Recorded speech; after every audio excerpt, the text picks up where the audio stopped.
education for girl child.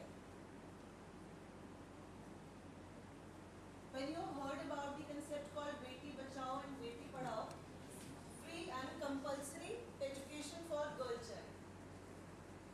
Can I start now? See, can I start people of girl child? Free and compulsory education for girl child. Now please start from the back. If I start with the pre-independence period, there was no much development in the area of higher education. In fact, education was considered as to be the burden because people didn't know the importance of what kind of education has to be imparted. So like when we have seen Charter Act or we have seen about 1854, that was the year when Good Dispatch Committee was formed. And this was a report which has been sanctioned and in which mother tongue and various vocations and there were large number of universities which when I talk about the Sargent. But after the post-independence, yes, there was a University Education Commission. There was University Education Commission, and then second point was you have Secondary Education Commission.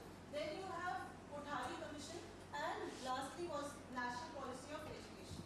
But if I'm talking about National Policy of Education, this is a policy which has been made, every year, every 5 years, there is a policy pack made by the government. हर 5 साल में अगर हम बात करते हैं तो 1968 में जब इंदिरा गांधी जी प्राइम मिनिस्टर थी तो दिस वाज एन